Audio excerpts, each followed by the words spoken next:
podcast is part of the Sports Social Podcast Network. The Two-Footed Podcast is brought to you by EPLindex.com and our presenting sponsor, Liberty Shield. Liberty Shield is a VPN provider. A virtual privacy network allows you to go online, change your location, access things you're geo-blocked from, while keeping your data safe. So, as an example, if you are a UK expat and want access to BBC iPlayer to watch Match of the Day or ITV Hub or all four, but you get that message that says this content is not available in your location, a Liberty Shield VPN gets you around that block, allows you to watch whatever you want on those services while also keeping your data safe. And it goes further than that. It allows you to open up Netflix's entire library by just changing your IP address. Liberty Shield is the #1 rated VPN provider on Trustpilot with 5-star ratings across the board. So go to libertyshield.com right now, use the code EPL25 and get either the hardware package or the software package. The hardware package is a router that you plug into your existing router, and any item you want to change the IP address on, be it your phone or your television, you connect that to the new Liberty Shield router. All other items can remain connected to your existing router. There's also a software package which is instantly downloadable to your device and you can get using straight away. Again, libertyshield.com, EPL25 for 25% off at checkout. We're also brought to you by Home of Hopcroft, a giftware and homeware company located in Scotland but shipping worldwide. Check out homeofhopcroft.co.uk and do check out the EPL Index and Anfield Index shops, which you'll find on Etsy. Use the codes EPL10 or RED10 for 10% off at checkout. And lastly, do remember to check out A Tad Predictable, hosted by Tadiwa. That podcast is on this feed before every Premier League match week. And then the EPL Roundtable, hosted by Kevin DeVries, on its own EPL Roundtable feed. So just search EPL Roundtable in your podcast device. And that's out after every match week. Now, on with the show.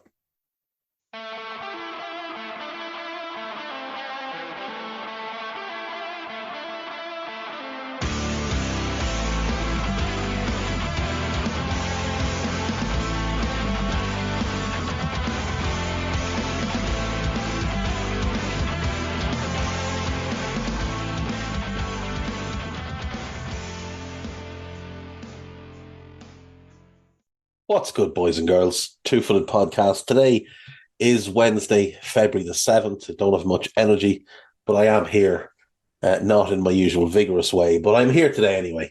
We had football last night. We have football today, so it's all good.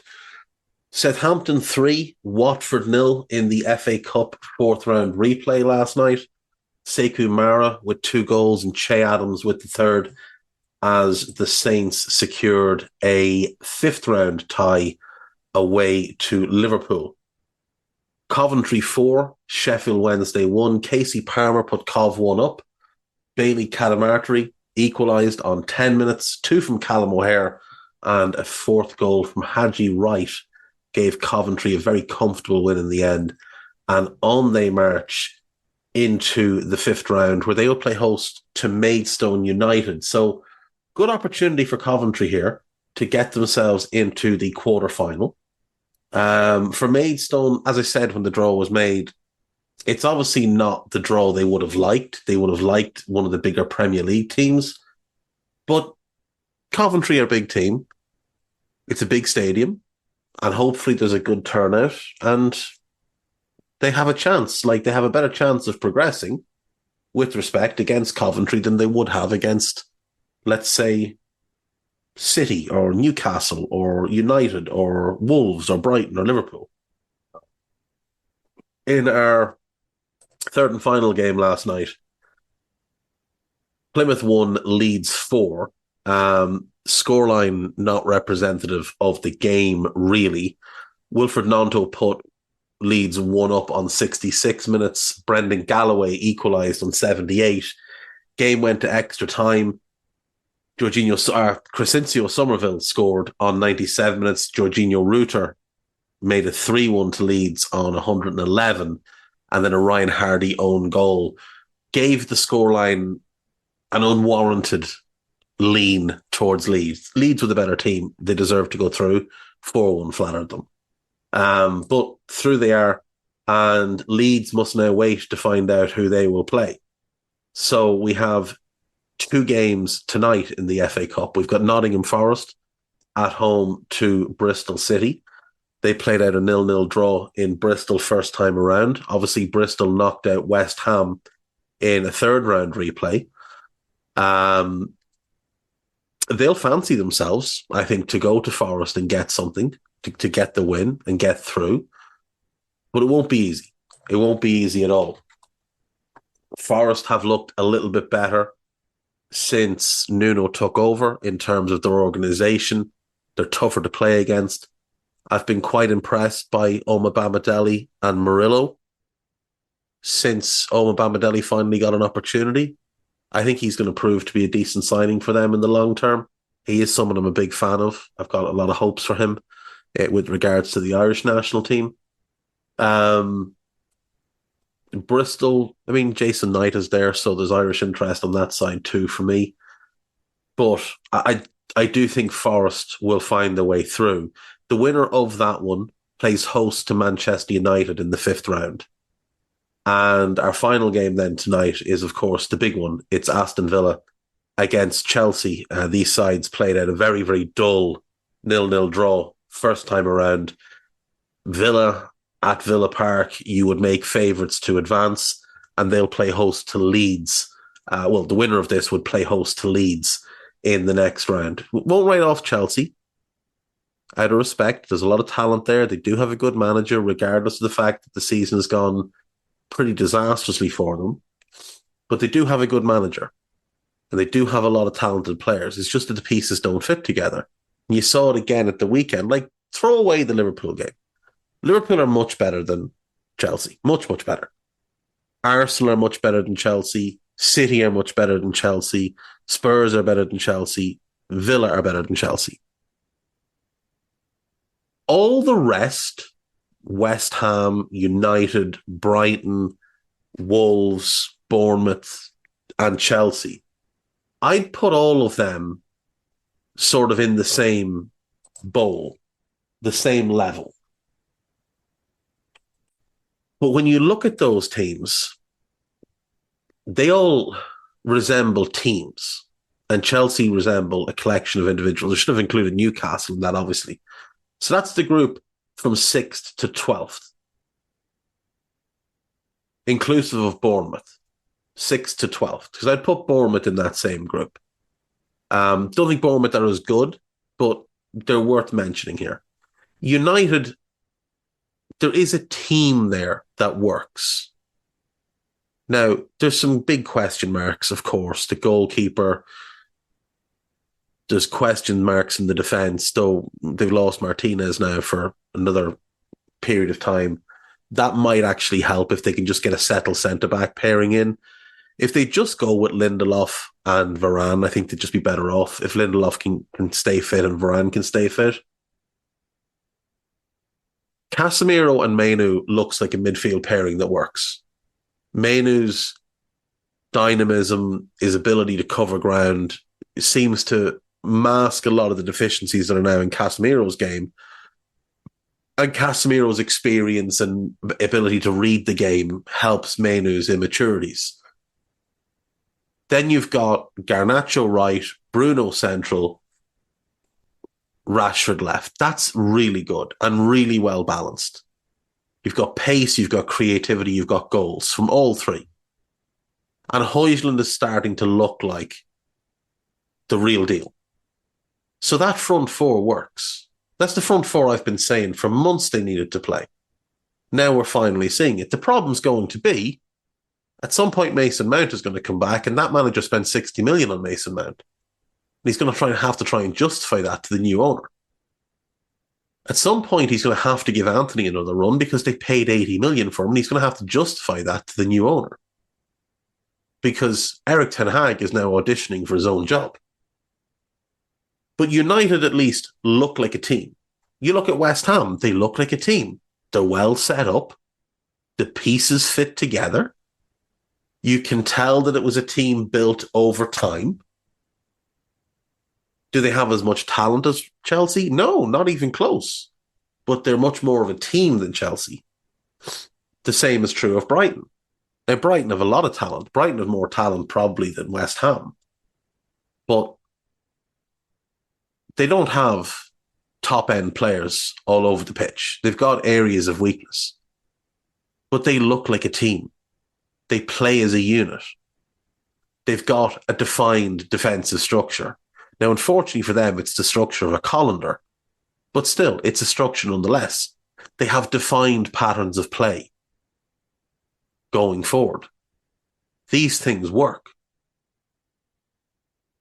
Newcastle, defined way of playing, patterns of play, defensive structure. Wolves, the exact same. And like the teams above them, you can tell that was a team built over time. When you watch Chelsea play, they just look like a gang of lads that were thrown together with no real plan. Players still getting to know each other, still figuring out their own roles. A manager who, like I said, is a good manager, but he hasn't yet instilled a real defensive structure. The reason he can't do that is because of Thiago Silva. Because they have to overcompensate for Thiago Silva. The best thing Pochettino could do is banish Thiago Silva. Genuinely. Thiago Silva is the primary reason that Thomas Tuchel was sacked from there and from PSG. He's also the biggest flaw in the Graham Potter era because he's too slow and because you have to overcompensate for him. You have to put players in positions that doesn't really suit them or players you wouldn't necessarily want in your team because they have certain attributes that make up for his inability to move. All you need to do is go back and watch that Liverpool game and watch him get absolutely roasted, and then watch the Wolves game and watch him get absolutely roasted. He's a liability and has been for years. And he looks fine when the game's in front of him, when he can read the game, when he has that time to make his decisions and things like that. He still has the brain to play at a decent level. But Chelsea don't want to be at a decent level. They want to be at an elite level. Thiago Silva can go and play in Brazil for 2 or 3 years. That's about the level he's ready for at this point. He's not ready for the Premier League anymore. He's not capable of playing in this league anymore. You've got injury issues, obviously, with Reece James. You've got question marks over the fullbacks. The defensive structure, like I said, is not good. The midfield, I've talked about it a bunch. It doesn't work. The two have far too much crossover in Caicedo and Enzo. They're both exceptionally good young players individually. Collectively, they're below average. And the attack lacks goals. It's as simple as that. It lacks goals. And Cole Palmer can do his silly celebration all he wants. He's never going to score you enough goals to make up for not having a proper number 9. And Nkunku won't get you enough goals in England to make up for not having a number 9. Now, could you potentially get a collective of Palmer, Nkunku and Sterling to get you enough goals? Maybe. If you were getting some from midfield. But who are you getting goals from midfield from? Conor Gallagher's not going to get you enough goals.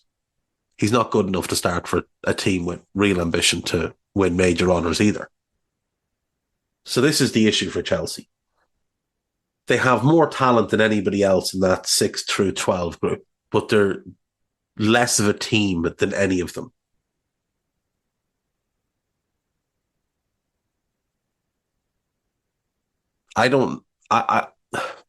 There's talk that Pochettino could go. There's talk that Pochettino could be gone before the end of this month. There's some people saying that the only reason they haven't sacked him is because they're afraid it would help them fail or make them fail FFP. You're going to fail it anyway, lads. It is just what it is. There's just no way around it. You are going to fail. So you might as well just live with it. And you're going to fail flagrantly because you attempted to give two fingers up to the league and kept spending when you should not have been spending. And you bought players because your owner was on an ego trip. I think if Villa beat Chelsea, that ends any hope of Chelsea having silverware this year. And it probably ends any hope of European football for next year. That might be it for Poch. That might be him gone. But I don't think anyone else is coming in and fixing it, being perfectly honest. Let's move on. We have AFCON today. We have Nigeria versus South Africa at 5 p.m. and then Ivory Coast versus Democratic Republic of Congo at 8 p.m. Those are obviously the semi-final games. I am attempting to reverse jinx Bafana all the way to glory, so I'm going to pick Nigeria to win. And I just can't believe Ivory Coast are still in this competition. But it's fantastic to see them finally making the most of the talent that's in that squad. So I'm going to pick them over the Democratic Republic of Congo. The Asian Cup, the second semi-final, is currently ongoing. And at the moment, it is Iran 2, Qatar 2. Now, yesterday, in the first semi-final, we had an upset as Jordan beat South Korea 2-0. Al Namat and Al Tamari scoring the goals, as Jurgen Klinsmann proved himself to be a dreadful manager and took South Korea on home. So Jordan await the winner of today's game. Now, like I say, it is 2-2. Iran went 1-up on 4 minutes. Qatar then went 2-1 up, but Jahan Bakash has pulled it back to 2-2 with a penalty. There's an hour gone in that game. The winner of that game will probably be heavily favoured, I'd imagine, in the final. But, I mean, Jordan don't seem to understand that they're underdogs. They don't seem to care that they're underdogs either. But Iran, having knocked out Japan, I think would be devastated if they went out at this point. Like, Japan were, as we went into that quarterfinal, you're looking at Australia, South Korea, Iran, and Japan. They were playing each other, and you were thinking, whoever gets through, that's in all likelihood going to be the final. Whichever two appears from those two games will avoid each other in the semi-finals, and that's why the final. Well, South Korea failed to live up to their side of it, and now we'll find out if Iran can live up to theirs. But the Asian Cup has been a big success. Obviously, we have the final of that competition this Saturday. The final of the AFCON is Sunday.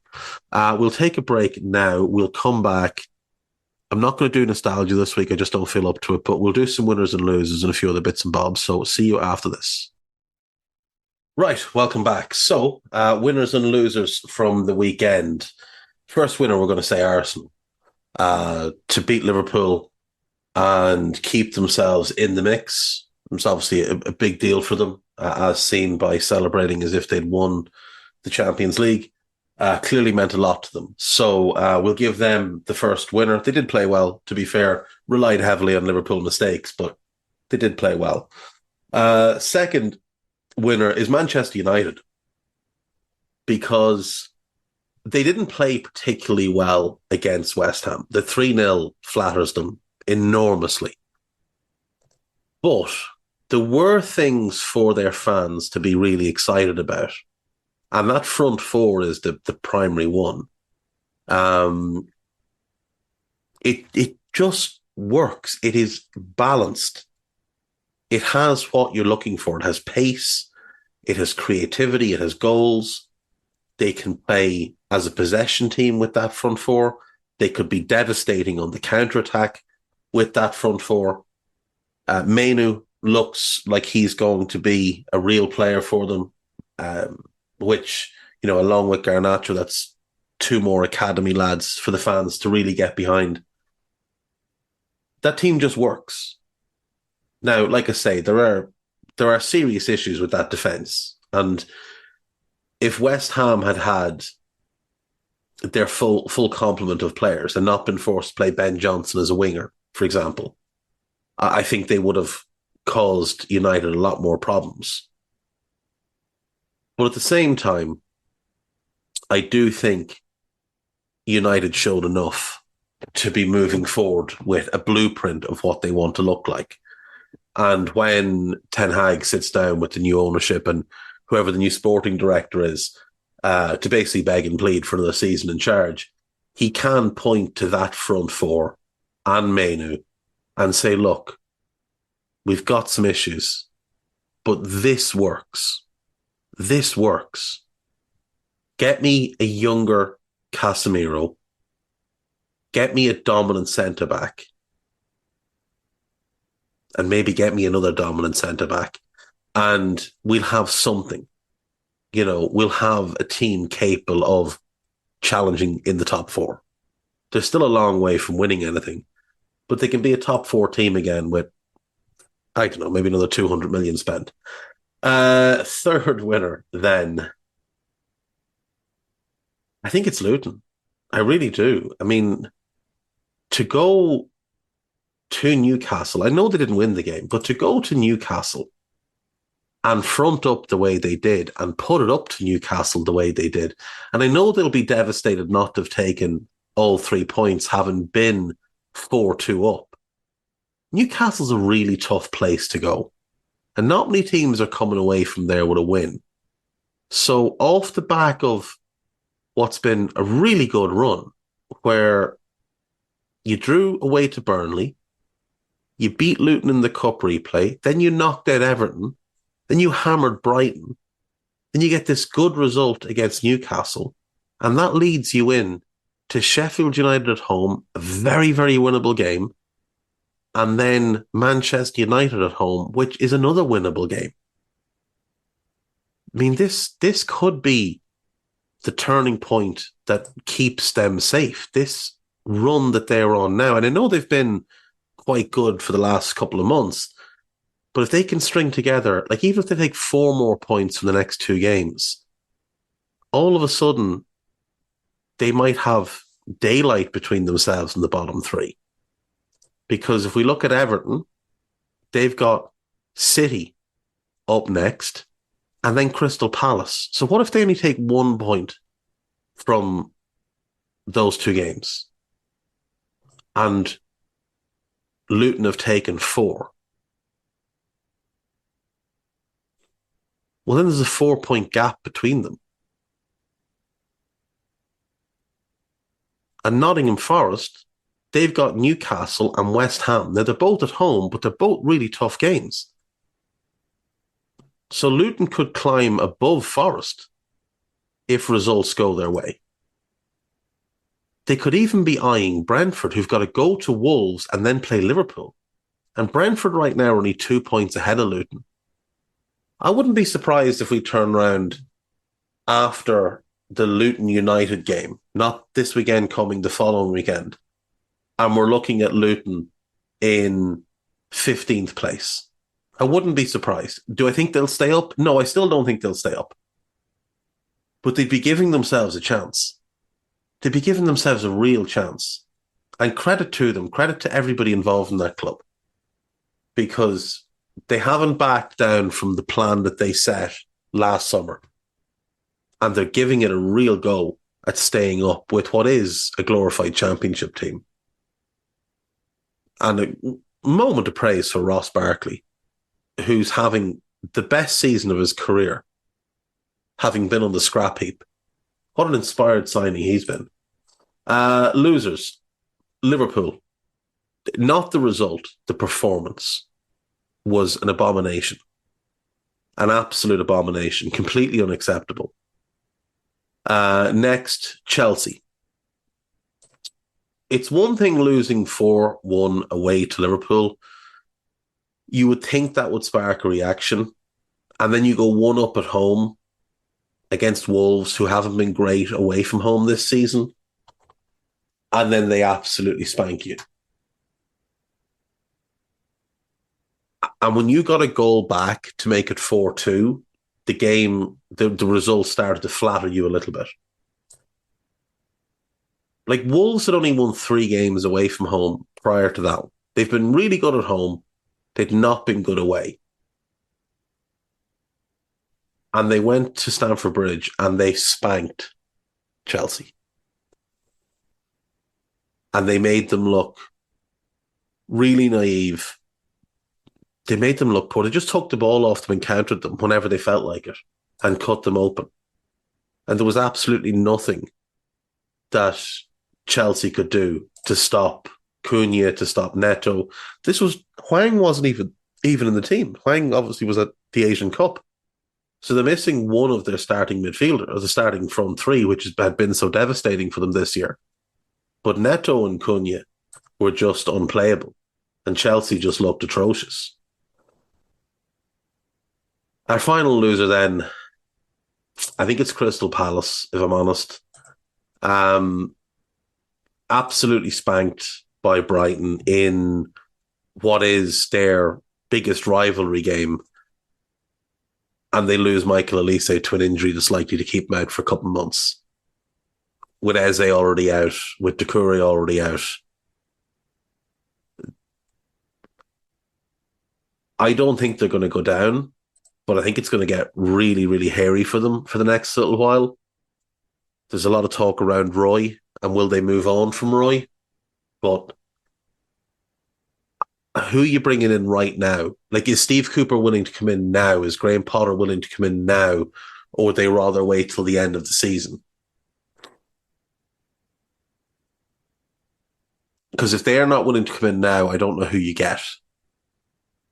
You're certainly not getting Kieran McKenna at this point. So Palace are going to be my third loser. Speaking of Kieran McKenna, let's take a look at the Championship. At the weekend, we had Bristol City 0, Leeds United 1. Wilfred Gnonto with the only goal of the game. Hull City 1, Millwall 0. Jayden Philligan with the goal there. Rotherham 0, Southampton 2. Jan Bednarak and Adam Armstrong. West Brom 1, Birmingham 0. Andreas Weimann, who's obviously most famous for his time. Well, I don't know, is he most famous for his time with Aston Villa? Or is he most famous as the inspiration for the Weimann meter on the Villa podcast? Either way, he got the goal. Huddersfield 4, Sheffield Wednesday 0. Massive win this for Huddersfield. Matty Pearson, 2 from Josh Koroma, and Sorba Thomas, who's a lot of fun, with the other one. Preston 3, Ipswich 2. Ipswich's poor run continues. 2 from Will Keane and a George Edmondson goal. Own goal had put Preston 3-0 up. Kiefer Moore did get 2 back for Ipswich, who, to be fair, threw absolutely everything at Preston, just couldn't find an equaliser. Stoke 0, Leicester City 5. 2 from Patson Daka, Casey McAteer, and 2 from Jamie Vardy. Blackburn 1, QPR 2. Nice nostalgic 90s game for me. Ainsley Allen William Pearce scored an own goal on the 64th minute. Joe Hodge scored for QPR to make it 2-0 on 64. Sam Gallagher pulled one back, but it wasn't enough. Norwich 2, Coventry 1 in the James Maddison derby. Josh Sargent and Borja Sands getting the goals for Norwich, who'd gone 1-0 behind to a Callum O'Hare goal, but fought back admirably to win. Watford 0, Cardiff 1. Josh Bowler with the only goal. Talented player, he's bounced around a bit. Swansea 0, Plymouth 1. Morgan Whittaker with the only goal of the game. And then Middlesbrough 1, Sunderland 1 in the... Is that the Teeswear derby? Teeswear derby. Is that it? I think that's what that one's called. Marcus Fours and Nasserai Rusin with the goals in that one. So the table, Leicester are top, 11 points clear of Southampton. Now, Saints do have a game in hand, but it's pretty clear that Leicester are going to win the Championship this year. Then it's Leeds. Ipswich have dropped to 4th. Now, I don't think they'll drop any lower than 4th, even though they're in terrible form at the moment. But I don't think they're going to get automatic promotion. And I think when we get to the playoffs, I think they might just fall short. So basically, there's 2 other playoff spots that are open. 5th and 6th. Currently, West Brom have 48 points, Hull have 45, Coventry have 44, Sunderland have 44, Norwich have 44, and Preston have 42. That's teams 5 through 10 or 5th through 10th in the league. I think those two spots are open to any of those teams, any of those 6 teams. I think it's a step too far for Watford, for Middlesbrough, and for Cardiff, who have 41, 41, and 40 respectively. That brings us 11 through 13. 14th is Bristol City. 15th is Plymouth. Then it's Millwall, Swansea, Blackburn, Birmingham, Stoke, Huddersfield, QPR, Sheffield Wednesday, and Rotherham. It looks like both Sheffield teams, having both won promotion last year, will both get relegated this year. And next year will be another season without a Sheffield derby, which really annoys me because that is an absolute belter of a derby, to be fair. Right.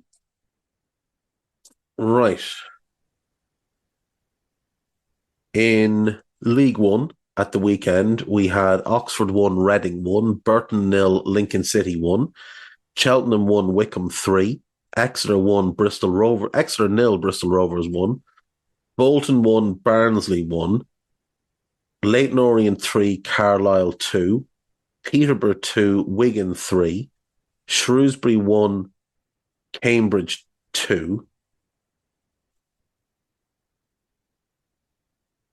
Stevenage 1, Blackpool 1, Portsmouth 4, Northampton 1, Fleetwood 3, Port Vale 0, Charlton 0, Derby 1. We also, in these midweek days, are catching up on games from earlier in the season. So, yesterday, Bristol Rovers 0, Fleetwood 2, Port Vale 0, Leyton Orient 1, Exeter City 2, Peterborough 1. Burton versus Cheltenham was postponed. Stevenage 0, Reading 1. And then Cambridge versus Bolton. I believe what happened there was the game actually kicked off. Yeah, kicked off. They played 9 minutes and the referee decided that the pitch was unplayable. How he hadn't deduced that before the game, I don't know. But that game was suspended at that point. So, the league table, Portsmouth are top, 4 points clear of Derby. Then it's Bolton, Peterborough, Barnsley, Stevenage, Oxford, Blackpool, Leyton Orient, Bristol Rovers. They're probably out of the playoff hunt. Like at the moment, it looks like Portsmouth will win the league. Second place, then you would say probably between Derby, Bolton, and Peterborough, with the other two being in the playoffs. That leaves again 2 playoff spots. And you'd say Barnsley, Stevenage, Oxford, Blackpool, and Leyton Orient. Even though there's 8 points between Barnsley and Leyton Orient, that's probably the group there. Then, moving on down, Bristol Rovers, Northampton, Lincoln, Wigan, Exeter City, Cambridge United, Wickham, Shrewsbury, Burton, Charlton, Reading, who've climbed themselves out of the relegation spots again, Port Vale, Fleetwood Town, Cheltenham, and Carlisle. Into League Two. That's not League Two, that's League One again. This is League Two. Right. Newport 2, Swindon 1. Crawley 1, Morecambe 2. Sutton 1, Doncaster 1. Tranmere 0, Crewe Alexandra 0. Bradford City 0, AFC Wimbledon 0. Salford 3, Wrexham 1. Accrington Stanley 0, Grimsby 0. Gillingham 1, Walsall 1. Colchester 3, Forest Green 3. Mansfield 1, Notts County 0. Barrow 1, MK Dons 0. Stockport 1, Harrogate 1. So Stockport are top, 4 points clear of Mansfield, who are 1 point clear of Barrow. Now remember, there are 3 automatic playoff spots from this division. Crew are 1 point behind Barrow, 2 behind Mansfield. They have 1 game in hand on Mansfield, 2 in hand on Barrow. Then it's Crew, MK Dons, Notts County, Harrogate, AFC Wimbledon. I would say we could potentially see both Wrexham and Notts County get promoted into League One, having both come from the conference last year. Because I think Wrexham will get an automatic promotion spot, and I think Notts County would have a really good shot in the playoffs if they make the playoffs, but they might not. Harrogate, AFC Wimbledon, who are the team I would love to see get promoted. Gillingham, Accrington Stanley, Morecambe, Newport, Crawley, Walsall, Tranmere, Swindon in 17th. Paul Sterrett, you must be having a terrible season, son. Bradford City, Salford City, Grimsby Town, Colchester, Doncaster, Sutton United, and Forest Green bringing up the rear. Pathetic, as always. On the topic of Forest Green, how is my good friend and comrade, Big Duncan Ferguson, doing? Inverness, Caledonian Thistle.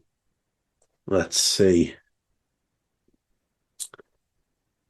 Beaten 1-0 by Queen's Park at the weekend. Ending a run of back-to-back wins. Up next for Inverness is Hibernian. Wouldn't hold out much hope of a win in that one. How's the table looking? Big Dunk has them safely in 7th in a 10-team league. But they do look like they should be fairly safe from the drop, even though they could quite easily end up 2nd from bottom, given Queen's Park are 1 point behind them, have a game in hand. Dunfermline are on the same points, have 2 games in hand. Arbroath have 18 points. They're 6 points behind Inverness with a game in hand. I think it's 2 go down, isn't it? Scottish Championship. This is when you know you're dealing with high quality stuff, when you're Googling how the Scottish Championship works. Let's see. Yes, so the bottom team, currently Arbroath, would go directly to League One, not passing go and not collecting their 200 quid. And the team who finished 9th, which Inverness have a strong possibility of ending up there, having just been beaten by the team currently in 9th, they would go into a playoff against the current 2nd place team in the Scottish League One, which could be any of Hamilton Academical, Cove Rangers and Montrose. Falkirk are going to be promoted. They're running away with that league at the moment. So Big Dunk, I mean, he's moseying by. He's certainly done better here than he did at Forest Green with 8 wins from his 19 games, a 42.1% win rate. It has boosted him to 10 career managerial wins from his 42 games in charge for 23.81% win rate. That Forest Green spell, that is historic stuff. 18 games, 1 win, 3 draws and 14 defeats. That's the stuff of legends. Big Dunk. What a guy. What a guy. We'll just quickly check in on the National League. See where those recent results leave things. So Woking 0, Boreham Wood 1, Eastleigh 1, Chesterfield 3, Dorking Wanderers 1, Field 3, Southend 0, Gateshead 1, Bromley 1, Hartlepool 2, Rochdale 1, Dagenham and Redbridge 2, York City 1, Maidenhead United 1, Kidderminster Harriers 3, Oxford 2, Solihull Moors 0, Altrincham 1, Halifax Town 1, Aldershot 2, Barnet 1, Wheelstone 1, Ebbsfleet United 0, Oldham Athletic 0. In midweek games then, we've also had a clatter, which was, Altrincham and Dorking got postponed. Solihull went to Halifax and won 3-1. Maidenhead went to Wheelstone and won 1-0. Gateshead and Eastleigh played at a 1-1 draw. Woking beat Oxford 2-0. And Chesterfield beat the mighty Dagenham and Redbridge 2-1. So Chesterfield are running away with this. So this is embarrassing at this point. They're 22 points clear after 31 games. They actually have a game in hand as well over the team below them. So they're on 80 points. So they will be in the Football League next year. Then it's Bromley, Barnet, Solihull Moors, Altrincham, Aldershot, Gateshead, Oldham, Rochdale, Halifax, Hartlepool, Maidenhead, Eastleigh, Wheelstone, Dagenham and Redbridge, Boreham Wood, Southend United, York City, Dorking Wanderers, Woking, Field, Kidderminster, Ebbsfleet United and Oxford City. There we go. Right, that is how the lower leagues look out. I'm not sure you were looking for that today, but that's what you've got. I'm going to take another break. When we come back, news and gossip, and we're done. Short pod today. See you soon. Right, welcome back. It is all over in the Asian Cup semi-final. Iran 2, Qatar 3.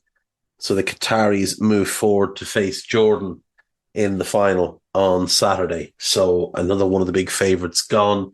Now, Qatar would have been one of the stronger teams going into the tournament without question. But I suppose when you think of the bigger Asian nations for football, they don't really factor in. But obviously they've done brilliantly here, getting themselves to the final. It's on home soil. It'll mean the world to those players. And it would be a huge achievement if they were to pull this off now and beat Jordan in the final, which they will be favoured to do. And and win the competition. They did win it last time out. A lot of people saw that as maybe a bit of a fluke, but can't question it this time. Can't question it this time at all. They've done remarkably well. In the AFCON, the first of the semi-finals has kicked off. It is still 0-0. South Korea's exit has brought about a lot of question marks over Jurgen Klinsmann's future. He's clearly not a very good manager, but he has said he will not resign from the post, which, he might not have a choice if they decide to just make a change. Brentford expect Ivan Toney to leave the club in the summer, says Thomas Frank. I think everybody expects Ivan Toney to leave Brentford in the summer. He would have left last summer if not for the ban. Where he goes, I think, is still up in the air. I still think he'd make a lot of sense for Spurs. I still think he'd be brilliant for Villa. I think him and Watkins up front would be absolutely horrendous to play against. I think they'd be brilliant for Villa. If they had those two up front, Diaby right, Ramsey left, Luis and Kamara in the middle, that to me as a front six is as good as most teams have. And it's very easy to work that into a 4-3-3 as well off the ball, if that's what you want to do. You can just drop Ramsey into midfield, push Diaby forward, play Watkins slightly to the left of Toney as the middleman. I think Watkins would be the biggest beneficiary there, but those two, they'd just be horrible to play against. And that's two strikers who are both capable of like 15 goal, 10 assist Premier League campaigns. If Villa can find the money, that's something they should do. Like, for example, if they sold Douglas Luiz, rather than spending all of that money on a Douglas Luiz replacement, spend a big chunk of it on Ivan Toney and go shop for that Douglas Luiz replacement. Someone like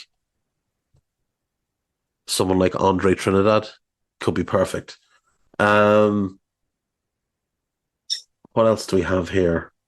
Rangers have gone level with Celtic at the top of the Scottish Premiership.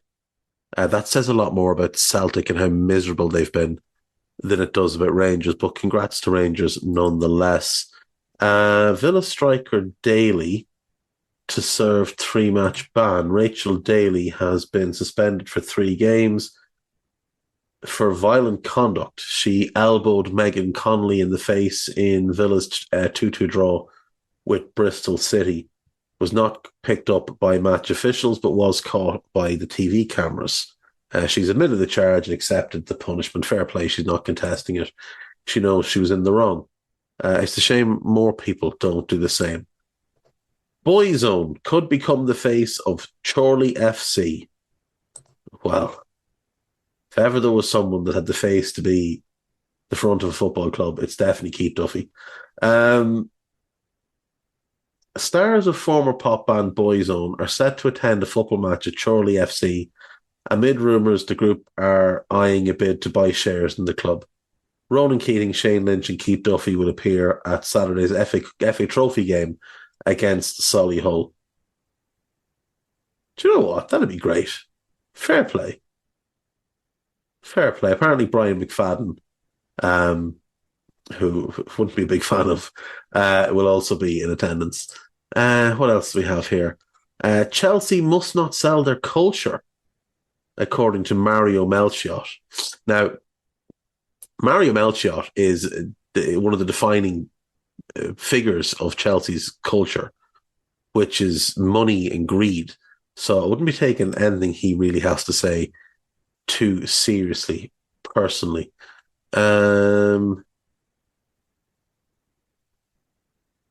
Sevilla disgusted at Ocampos touching. Lucas Ocampos was inappropriately touched by a fan. A fan appeared to poke the winger's backside while he was preparing to take a throw in. Well, it's not good. Not good. Don't touch the players. Don't touch the players in any way.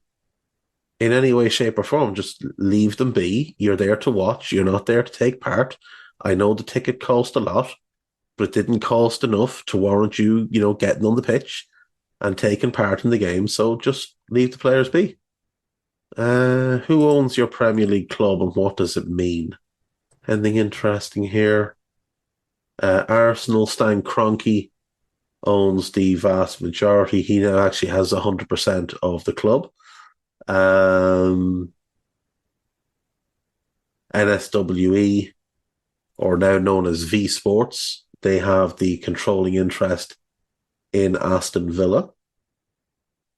They also own a stake in Vitoria Guimaraes, but that stake they actually reduced because they were both playing in the Conference League this season. Matthew Benham owns Brentford. He also owns Midland. Tony Bloom owns Brighton and Union St. Gilloise. Bill Foley owns Bournemouth. He also owns Lorient. Burnley, ALK Capital. They also own part, apparently, of Dundee, which I wasn't aware of. I knew JJ Watt was part of the Burnley ownership group. I did not, however, realise that Dude Perfect were one of the investors, which is a bit mad. Chelsea, yeah. Bowley, Clear Lake, etc., etc. They also own Strasbourg. Palace, part owned by John Textor, part owned by Blitzer and Harris. They all own a multitude of clubs. Everton's still owned by Mashiri, but that 777 partners are trying to buy them out. They own shares in a bunch of clubs. Fulham, owned by Shahid Khan, who don't own any of the football clubs, but they do own the Jacksonville Jaguars and AEW. Liverpool are owned by FSG, but Redbird Capital do have a small investment stake in FSG, not directly in Liverpool. Redbird obviously own AC Milan and Toulouse. Luton are owned by the group Luton Town Football Club 2020. Paul Ballantyne has a significant interest in the company. City Football Group are owned by, City are owned by the City Football Group, along with 14 other clubs. Jim Ratcliffe now owns a part of United, but the Glazers are still the majority owners. The PAF own Newcastle. They also obviously own all the clubs in Saudi Arabia, but most notably the big four, Al Nazir, Al Hilal, Al Ahly and Al Ittihad. Nottingham Forest are owned by Marinakis, who also owns Olympiacos and Rio Ave. Prince Abdullah owns Sheffield United. He was trying to sell the club to a Nigerian billionaire, but that fell apart. Uh, Prince Abdullah also owns Beershot, a second division team in Saudi Arabia, Châteauroux in France, and an Indian team. ENIC owns Spurs. They also have investments in Rangers, Slavia Prague, AEK Athens, Vincenza, and Basel. Oh no, they've sold all of them. They used to have. West Ham, Sullivan, Kretinsky, and Vanessa Gold. Kretinsky also owns one of the. Is it Slavia Prague or Sparta Prague? He owns one of the big clubs in the Czech Republic, or has some interest there. And Wolves are owned by the Fosun Group.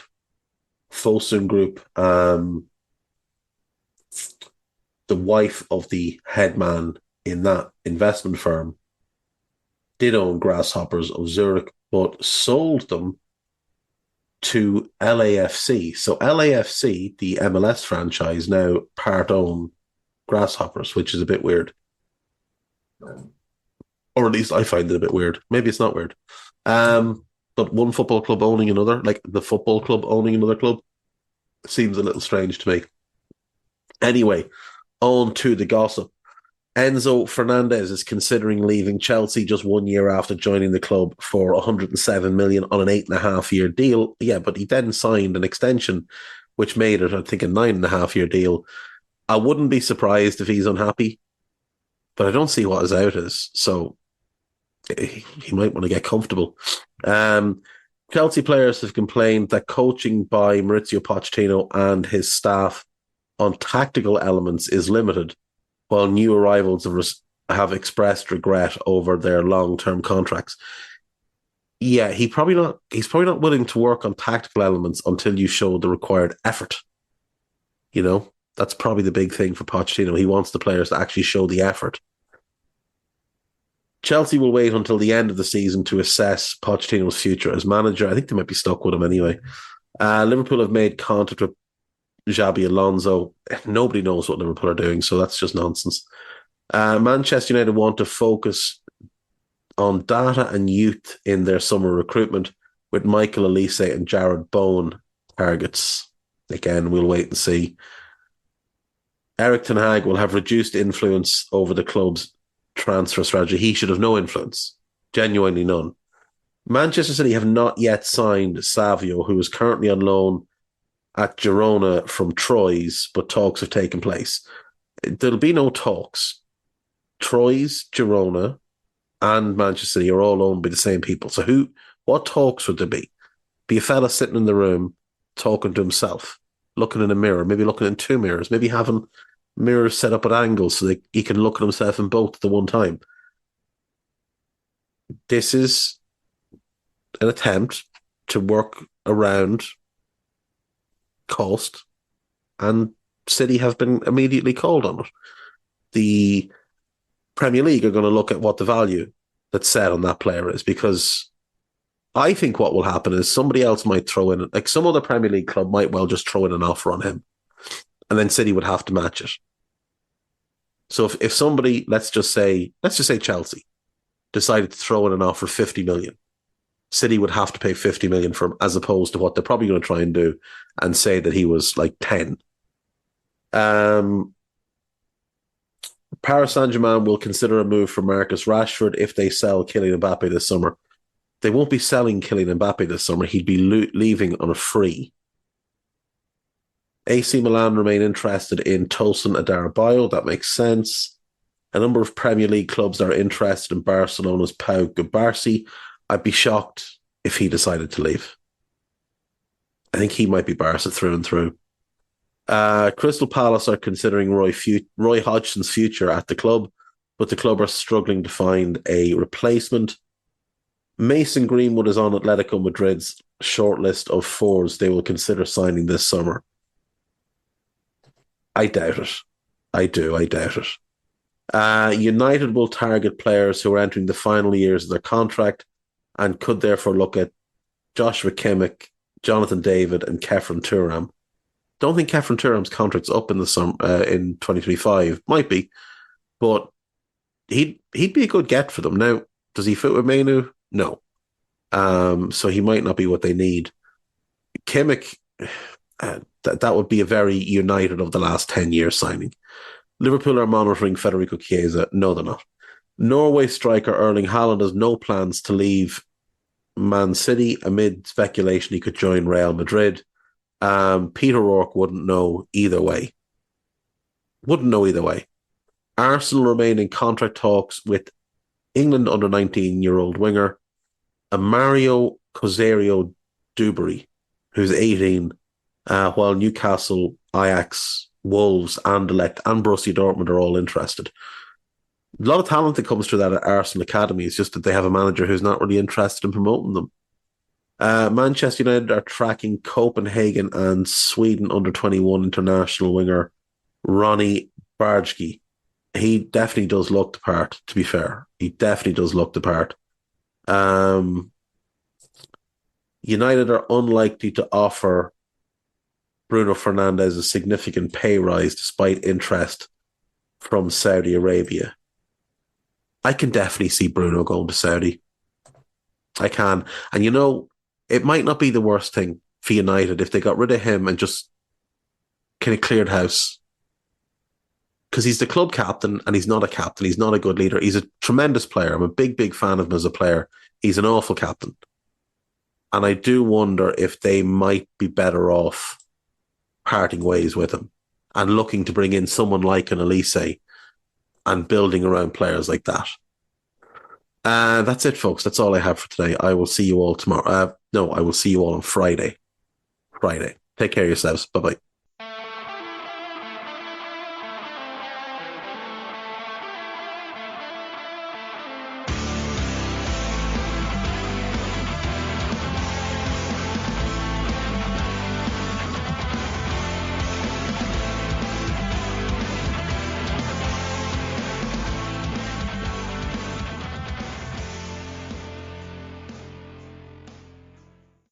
Sports Social Podcast Network.